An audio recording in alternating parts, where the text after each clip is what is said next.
I think I went too far in one direction. That's why it's not right. No, it needs to be there. Yuck.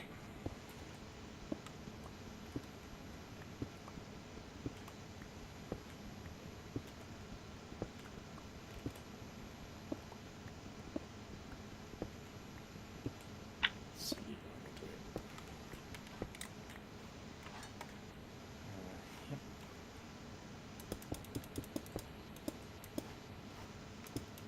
Pop, pop, pop, pop. Let's see. 1, 2, 3, 4, 5, 6, 7, 8, 6, 7, 8. And yeah, that's right. So it's over into here. I think I went one too far in that direction. What a bar steward.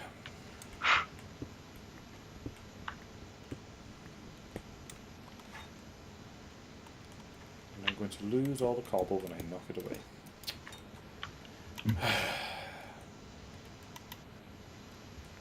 Oh yeah, what you were doing up there was supposed to be a tree farm. Yes. I need the glowstone before we can continue that, unfortunately. Ah.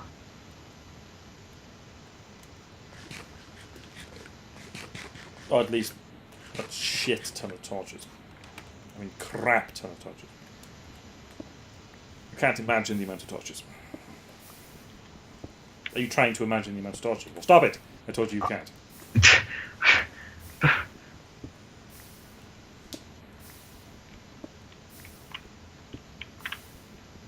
I'm still trying to think what other trailers were in that bloody film. I'm still wondering just how many torches. Won't drive you insane. But I have to catch you off to the loony bin, don't you? I didn't warn you. Because we're doing alright with wood at the moment, so we can get charcoal and we can get sticks.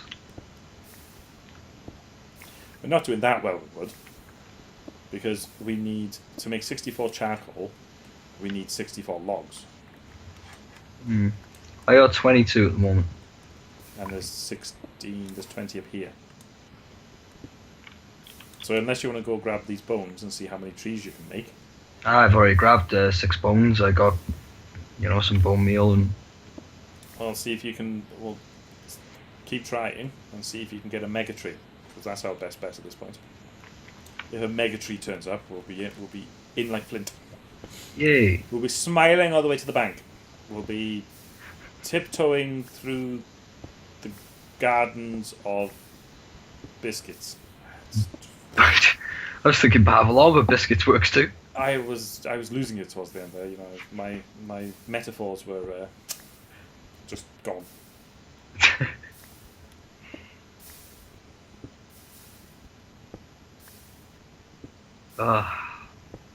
Running out of metaphors.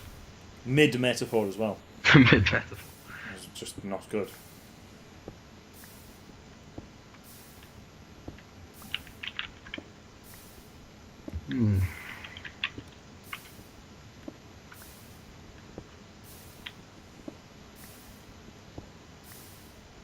For some reason, I was walking back from the shop the other day, or I was walking around town, and I was thinking to myself, I became fixated with the words COD Blops 3.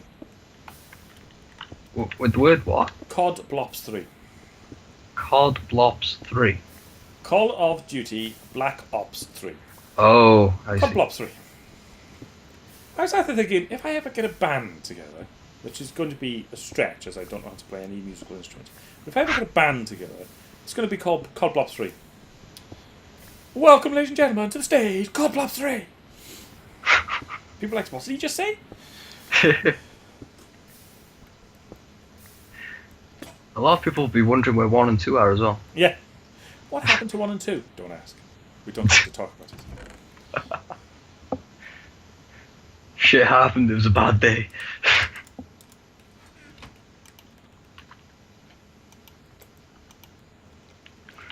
My dear old dad used to play when he was in his band.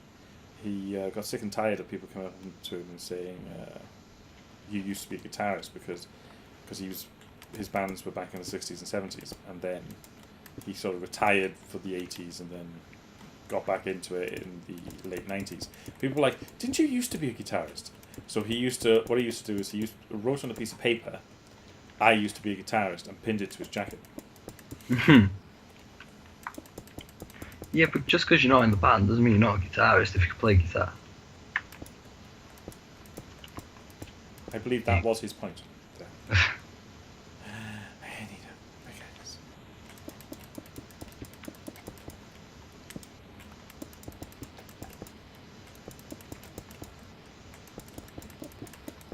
It's weird. I was far more into the editing, the more movie making realms than the music side of things. And but my brother's far more into the music side of things than I ever was. It's weird how things like that turn out, isn't it?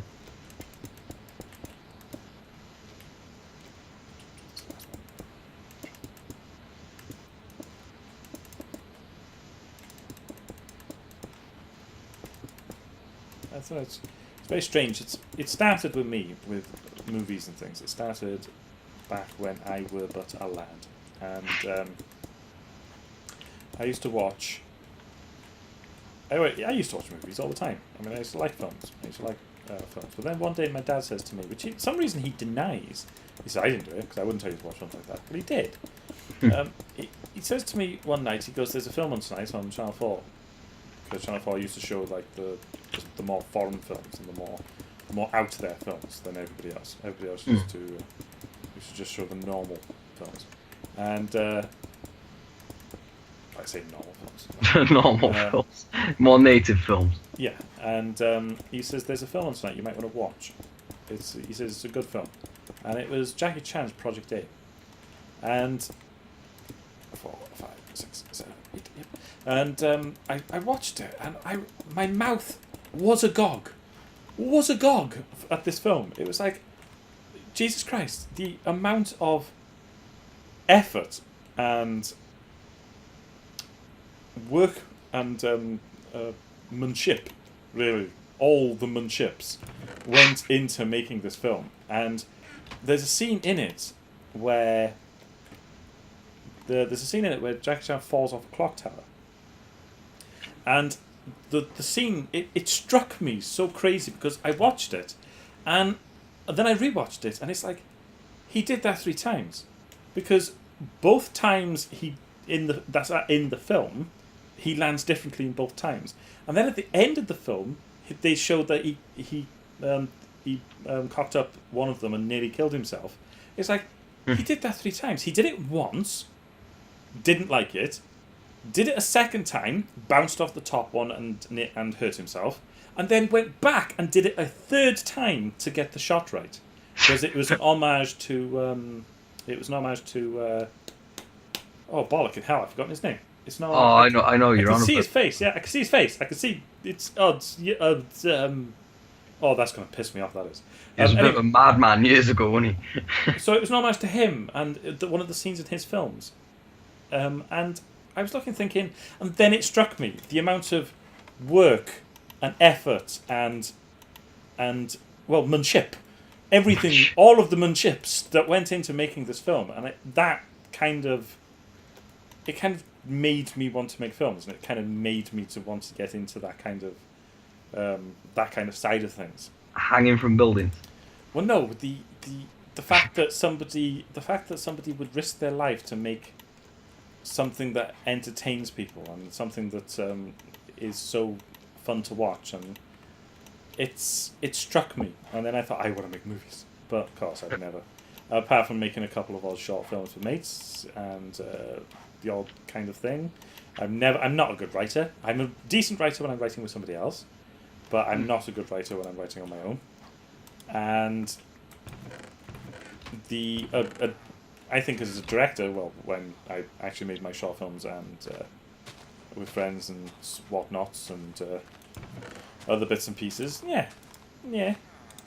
But I would love to have the money to actually make a film. Love it. Have I got any cob? I don't. Should probably start doing the lottery. You never know. Do you have any cobble about your person?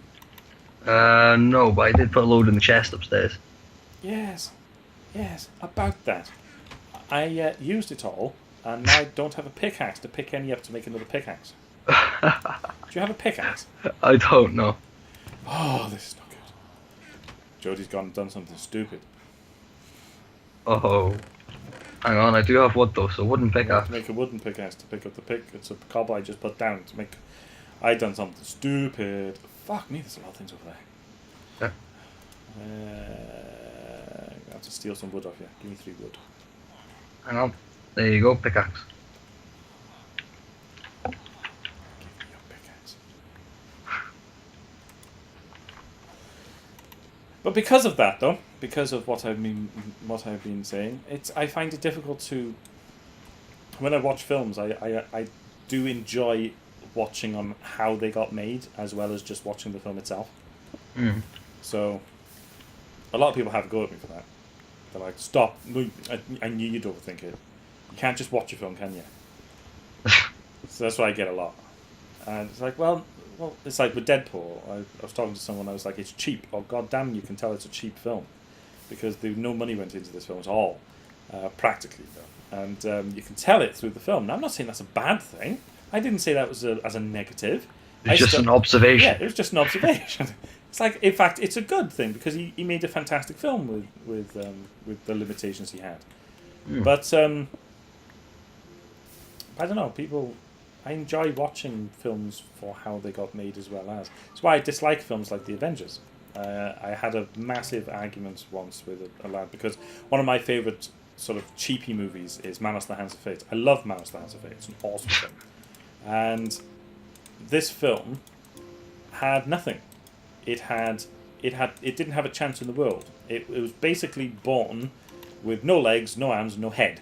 You know, there's no chance in hell this film was ever going to do well because the guy made a bet with his mate in a bar that he couldn't make a film for a couple of grand, and he bought a camera that only shot like 15 seconds of film with no sound. He got his mate to do all of the costumes, and they were filming it, and they kept saying to him, you know, this is a bit iffy, and he was like, nah, it'll be fine, I'll do it in the editing. And then they realized that he was talking bullshit, so none of them wanted to do the voiceovers after the film was finished. So basically, him and his wife did them all. This film had no chance. Yet when you watch it, you find yourself enjoying it. You find yourself sitting there going, "This is fantastic." In all of its terribleness, you enjoy watching the film. Even with Torgo taking the bags in and out of the car 15 fucking times. It's like poor Torgo. And whereas you hold that up to a film like, let's say, The Avengers, or Star Trek Into Darkness, for instance, the second one, you hold that up to one of those, and The Avengers was, what, millions and millions and millions of dollars thrown at it. It had makeup artists, it had costume designers, it has massive special effects, it had big actors, it had... Everything you could ever want to make a film was at that film's disposal, and it still made... I mean, I know people love it, but in my mind, it churned out a massive 2.5 hour pile of wank. Because this film is, if you really boil it down, this film is an hour and a half of a film, because there's an entire middle section of the film where they take Loki on board the helicarrier. That is absolutely pointless. That entire section of that middle section of the film there's no need for it. It doesn't drive the storyline. It doesn't provide any character information. It doesn't provide any plot. It doesn't provide anything. If you Wait a minute, didn't Agent What's-His-Face get killed? Oh, don't even get... Oh, yeah, I'm getting to that. Oh, yeah, I'm getting to that. All it does is adds a little plot element where, they're all of the Avengers are kind of falling apart. So how does he get them to stick together? Agent What's-His-Name gets killed, and then he lies to them about the baseball card. And it's like, well, hang on, some of these guys haven't even met him. Some of them didn't even know him, and the Hulk wouldn't care anyway. What the fuck is this? And then by the end, it's like, what? Wait, what? What? Why did... What? Any film that makes you think, why did that just happen, what was the point of that? It was for a story plot for Agents of S.H.I.E.L.D. It was it cocked up the Agents of S.H.I.E.L.D. because they'd already had the Agents of S.H.I.E.L.D. planned, and of course they killed Coulson in the thing, and they were like, oh, so they had to bring him back to life. So it was dumb as feck.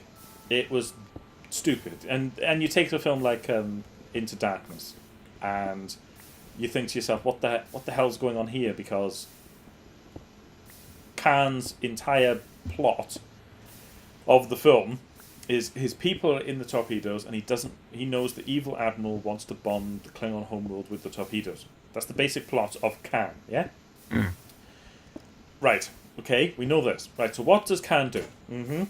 He attacks Starfleet, okay? Giving Starfleet a reason to bomb him, okay? With the torpedoes he doesn't want to be used, okay?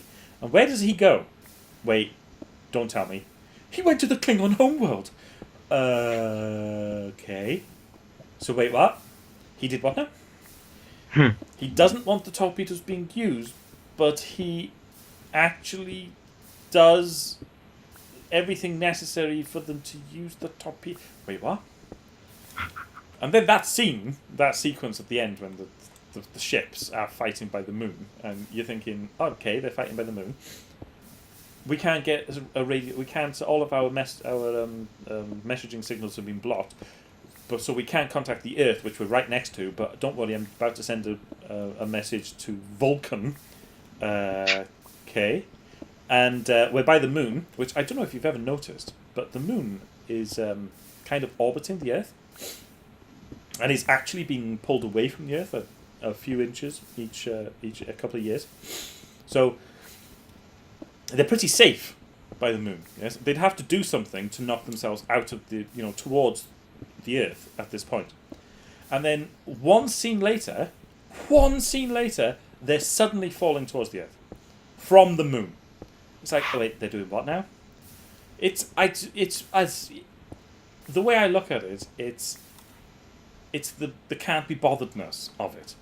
I've got all this money, all this script, all this stuff, everything I could possibly want to make a film, and I can't be asked. I can't be asked thinking up another way to get this ship to fall towards the Earth. I can't be asked writing in a scene or filming a scene where they're actually piloting the ship. Something has hit the ship towards the Earth. Or anything. I'm just going to give this plot element that just, oh yeah, now the ship's falling to Earth from the moon. Not one of them, but two of them. And then you get to the ultra laziness. The ultra laziness when the ship hits San Francisco.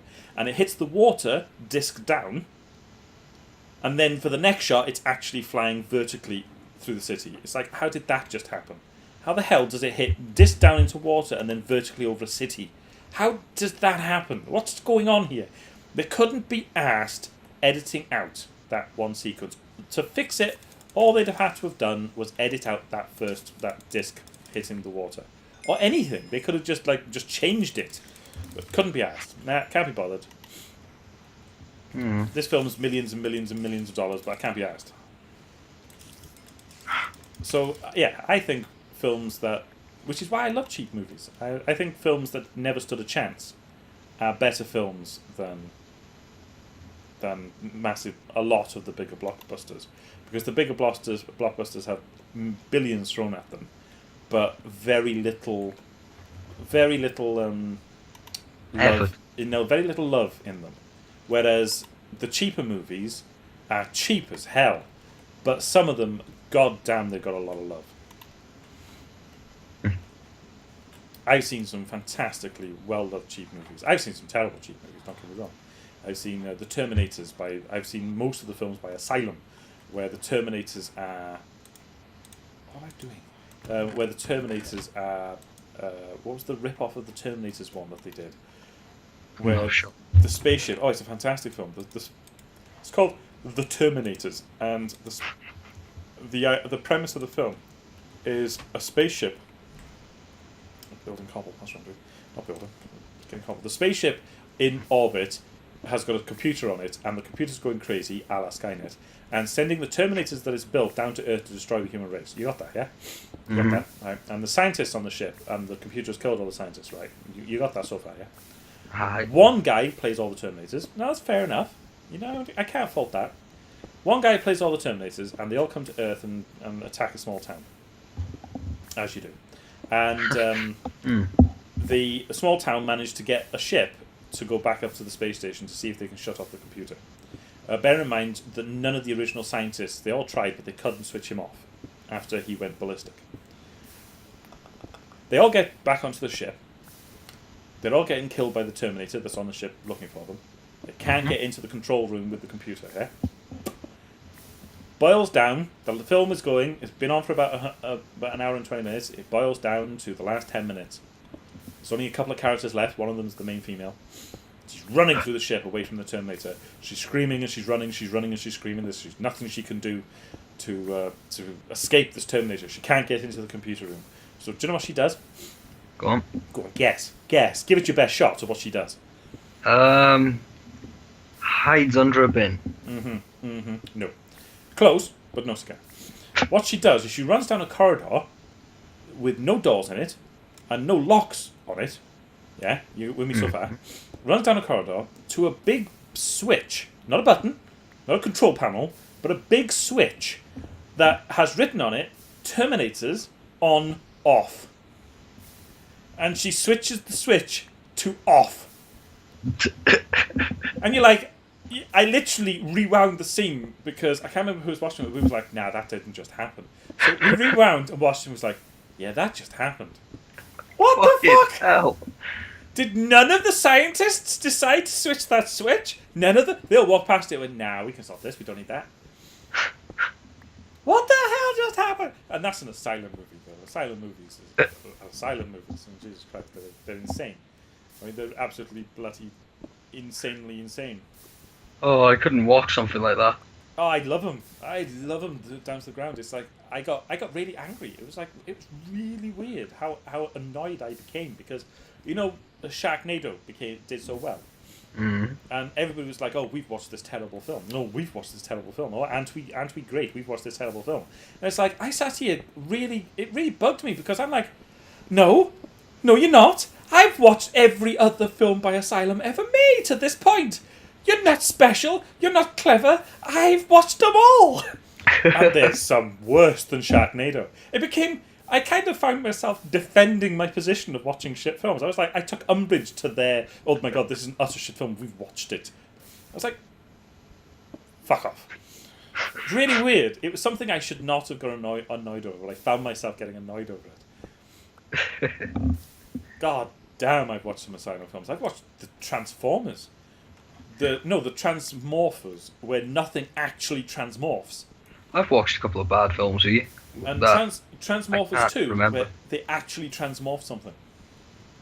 My brain kind of blanks them. There's a couple of really good ones. There's a film called Meza 2055 that's really cheap. It's an actually really good film. Remember the Star Wars Holiday Special? Love the Star Wars Holiday Special. I don't know why everybody hates on it. Because What more do you want in a holiday special? It's holiday-ish. It's Christmas-ish. There's grandpa porn. There's Wookiees talking in Wookieness. Oh god damn. Everything you could ever want in a Star Wars. It was so bad. I love it. I watch it every so often. I'm not even a Star Wars fan. That's what gets me. It's like, you get Star Wars fans who refuse to watch it. It's like, that could be it though. That could be because I'm not a Star Wars fan. I enjoy watching the Star Wars films of a bank holiday. My favourite is Empire Strikes Back because it's probably the better of the films. So I find myself in a position of yeah. So I watched the holiday special with all the fun and exuberance that somebody should watch the holiday special. Whereas I think Star Wars fans watch it as in it's defecating on the Star Wars franchise.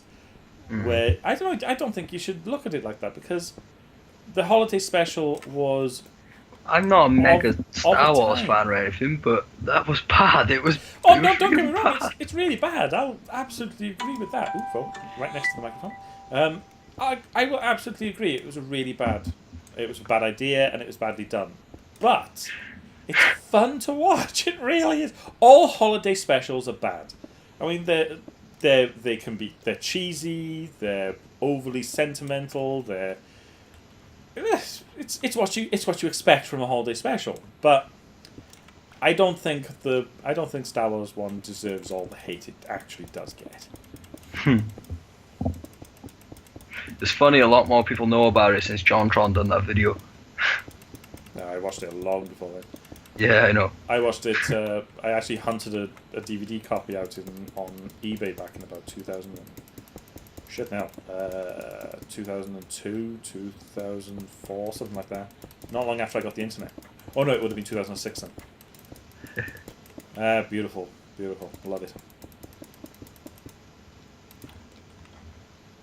I watched Birdemic again the other night. I was forced to watch it. That's one I found out from JonTron about.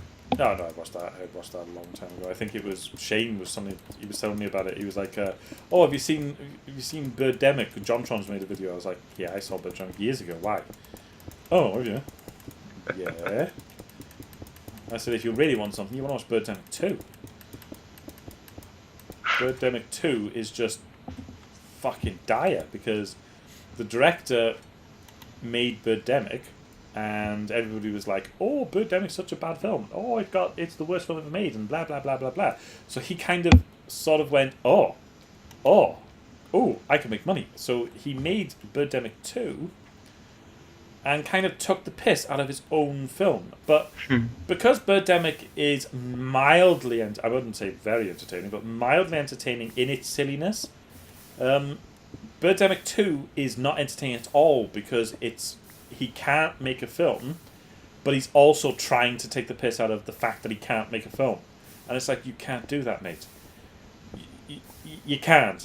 This isn't laughable. This isn't enjoyable in any way because it's terrible. This is just cringeworthy bad. Oh, it's a terrible film.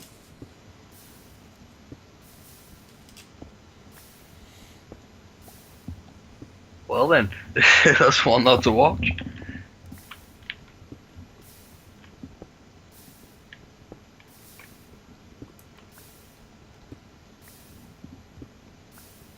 I think if the guy had, I think his name's James McGowan or something. And I think if he'd have made the film that he wanted to make now, I don't think he would. I don't think there'd be a problem. I think he'd probably do reasonably well out of it because the film he originally, because you have to think of Birdemic not as a whole film, it's two films, and spliced together. He wanted to make a film about global warming, and this was back in 2008. And he really wanted to make this film about global warming and how global warming is to the world. So the main character is doing solar panels, and he's got a hybrid car, and they're going on about how the world's been destroyed by global warming and so on and so on. But this was back in 2008 when nobody wanted to know about global warming, and in fact most people said it wasn't true. So I think he got halfway through making this film, about 45 minutes in, and people looked at him and went, "Yeah, this is really boring. Nobody's going to want to watch this." And he was like, "Oh." So 2 years later, he finishes the film and just swaps it to a horror film with killer birds in it. Because it literally goes from they go to bed, they wake up, killer birds. And there's no build-up to it, there's no lead to it, there's no reference to it, there's no... Just Birdemic. Just birds. That's all it is. There's just birds. And then he doesn't know how to end it either because he didn't know how to start it. So if he'd made the global warming film that he wanted to make now, because global warming is now become such a point that not even the most staunchest global warming deniers can now deny that global warming exists, that he would have done better for himself. I think he would have. He might have actually got somewhere with it. So, good idea, bad timing, I suppose. And that gave us Birdemic. For whatever hope that actually is. And then Birdemic spawned Birdemic 2. And then Birdemic 2 was just him trying to cash in on his own film. Which you should never do. if you know you've made a stinker, you know, move on. Don't try to cash in on the fact you've made a stinker.